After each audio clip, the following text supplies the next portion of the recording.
Ram Ram ji friends, कैसे हैं आप सब।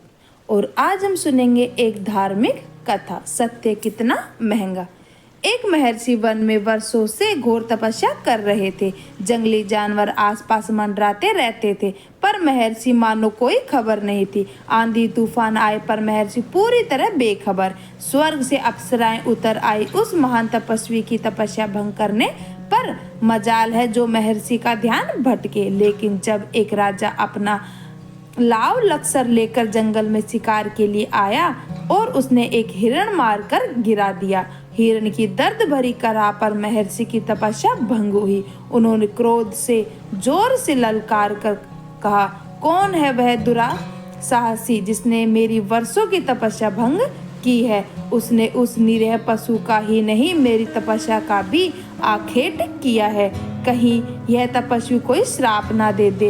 इस डर से राजा सामने आया और महर्षि से क्षमा मांगते हुए कहा, हे ऋषिवर, मुझे पता नहीं था कि आप यहाँ पर तपस्या कर रहे हैं, अन्यथा मैं यहाँ कभी नहीं आता।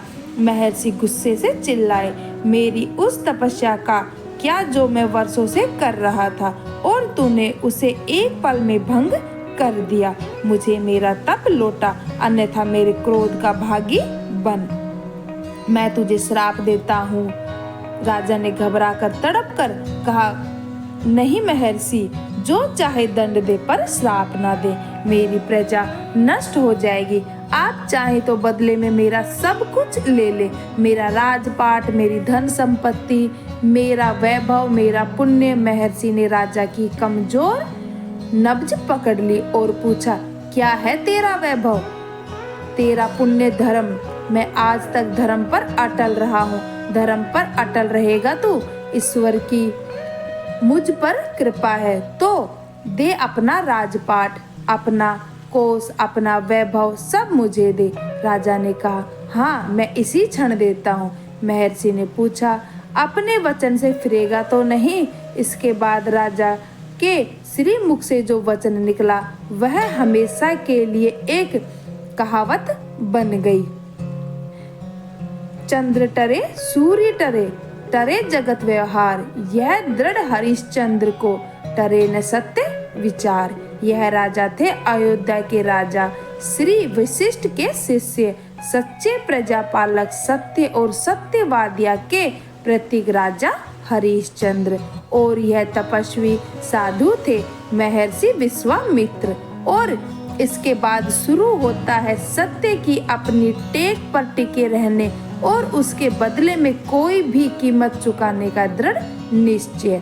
राजा हरिश्चंद्र ने अपना सारा राज्य महर्षि विश्वामित्र को सौंपकर अपनी पत्नी और अपने बेटे के साथ वन को प्रस्थान किया। किंतु महामुनि विश्वामित्र का दंड इतना सरल कैसे हो सकता था। उन्होंने प्रस्थान करते राजा हरिश्चंद्र को टोका, तुमने अपना राज्य तो मुझे मेरे उस राज्य के बदले दिया जो मैंने तपस्या करने के लिए छोड़ा था, पर मेरी तपस्या भंग का दंड अभी बाकी है। राजा बोले, लेकिन अपना सारा राजपाट तो मैंने आपको दे दिया। महर्षि बोले, कैसे धर्मात्मा हो तुम हरिश्चंद्र, तुम्हारी संतति मेरे पास है। दान तो दे दिया, पर दक्षिणा कौन देगा। भूल गए हो तुम कि तुम्हारा पुरुषार्थ तो तुम्हारे साथ ही है। राजा बोले, आपको क्या चाहिए भगवान। महर्षि बोले, 1000 स्वर्ण मुद्राएं। राजा बोले, मैं आपको 1000 स्वर्ण मुद्राएं देने का वचन देता हूँ, किंतु मुझे उसके लिए कुछ समय दे दीजिए। महर्षि बोले, ठीक है राजन, 1 मास का समय है तुम्हारे पास। वचन का पालन करने को राजा हरिश्चंद्र अपनी पत्नी रानी सैव्या और बेटे रोहिताश समेत धर्म नगरी काशी चले गए। कई दिनों तक भटकने के बाद भी जब 1000 स्वर्ण मुद्राएं चुकाने के वचन को पूरा करने का कोई उपाय ना मिला, तो उन्होंने अपने को बेचने का निर्णय लिया और भरे बाजार में अपनी बोली लगवाई। वो बाजार में खड़े होकर आवाज लगाने लगे, सुनो सुनो हे धर्म नगरी काशी के वासियों, मुझे 1000 स्वर्ण मुद्राओं की आवश्यकता आन पड़ी है, इसलिए मैं अपने आप को बेच रहा हूँ। जो चाहे मुझे खरीद सकता है, मुझे अपना दास बना सकता है और मुझसे कुछ भी करवा सकता है, सिर्फ 1000 स्वर्ण मुद्राओं में। पर किसी ने 1000 स्वर्ण मुद्राओं में दिलचस्पी नहीं दिखाई, क्योंकि उतने में तो 100 दास आ जाएंगे। पत्नी ने देखा कि पति को भाव नहीं मिल रहा था, तो अपना पति व्रत धर्म निभाते हुए वह भी अपनी बोली लगाने को आ गई। सुंदर और जवान दासी के लिए 500 स्वर्ण मुद्राएं एक धनवान व्यापारी ने दे दिए और राजा हरिश्चंद्र की पत्नी को खरीद लिया। बच्चे ने भी साथ में जाने की जिद की। पहले तो व्यापारी ने साफ मना कर दिया, पर राजा हरिश्चंद्र ने जब यह कहा कि यह भी आपकी सेवा पूरी तन्मयता के साथ करेगा, तो 100 स्वर्ण मुद्राएं और देकर वह व्यापारी उसके बेटे को भी साथ ले गया। राजा ने दिहाड़ी पर खेती और मजदूरी के तमाम यत्न कर डाले, पर वांछित राशि जुटा पाने में असमर्थ रहे। आज 1 मास बीतने का आखिरी दिन है और राजा हरिश्चंद्र चिल्ला चिल्ला कर रो रहे हैं, विलाप कर रहे हैं। महर्षि विश्वामित्र उनके पास आ पहुंचते हैं और कहते हैं, तो बता हरिश्चंद्र, धर्म के रास्ते पर चलकर तूने क्या कमाया? अब भी वक्त है, सूर्यास्त होने में हार मान ले। मुझे तेरा राज्य, तेरी सेना, तेरा वैभव सब लौटा दूंगा। एक बार फिर राजा हरिश्चंद्र ने हुंकार भरी, चंद्र टरे, सूर्य टरे, टरे जगत व्यवहार। यह दृढ़ निश्चय हरिश्चंद्र को टरे न सत्य विचार। सूर्यास्त होने को है, पर अभी सूर्यास्त नहीं हुआ है। मुझे विश्वास है, जहाँ धर्म है विजय वहीं होगी। एक बार फिर राजा हरिश्चंद्र महानगर काशी के बाजार में अपनी बोली लगाने लगे।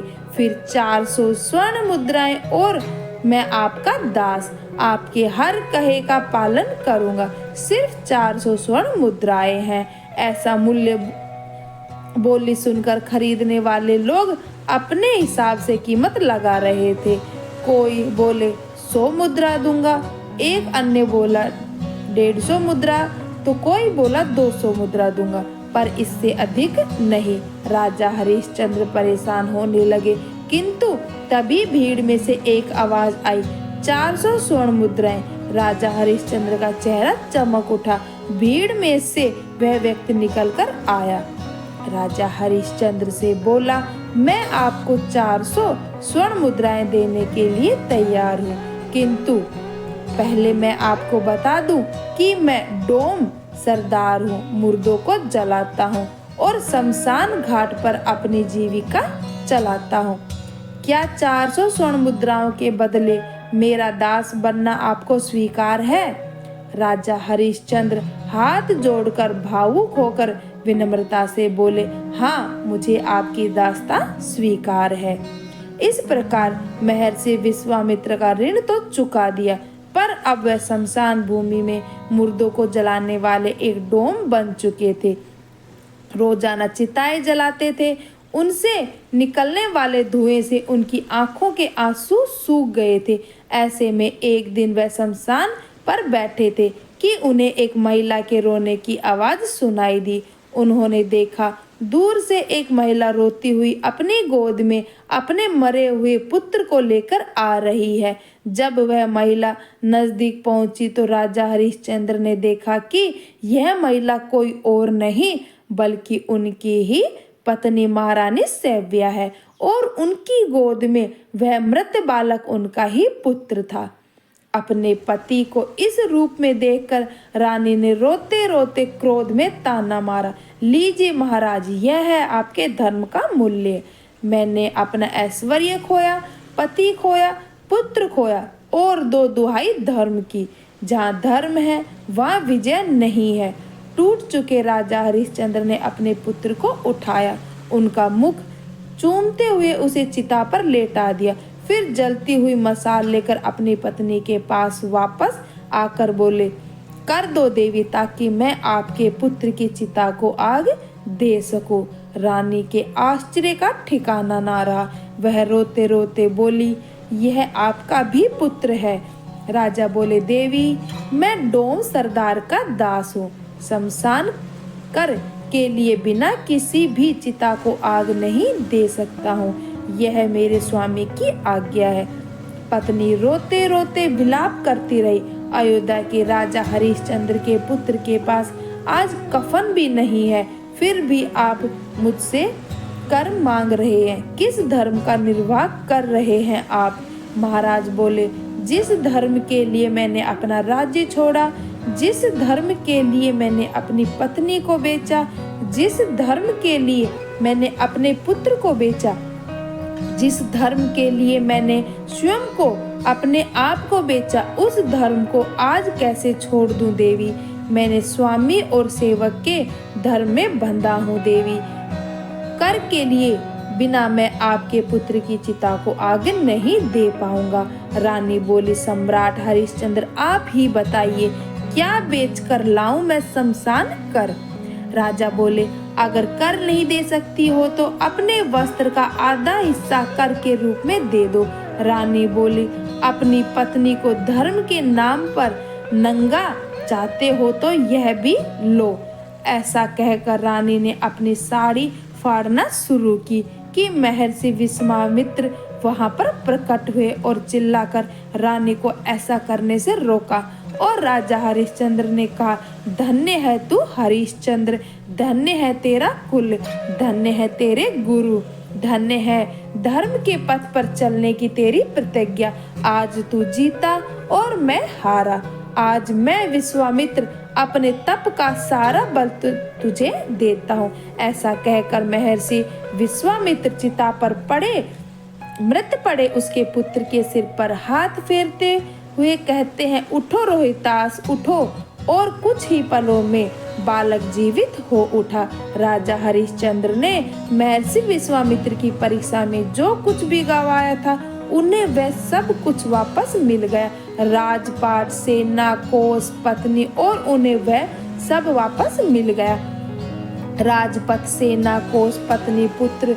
दोस्तों, धर्म की डगर बहुत कठिन होती है, जिसे हम दुख और संघर्ष समझते हैं, वह ईश्वर द्वारा ली जा रही हमारी परीक्षा भी हो सकती है। धैर्य के साथ धर्म मार्ग पर टिके रहने से हमारा जीवन सफल कर सकते हैं। जय श्री राम। अगर वीडियो पसंद आई हो तो हमारे चैनल को भी सब्सक्राइब जरूर से करें। धन्यवाद।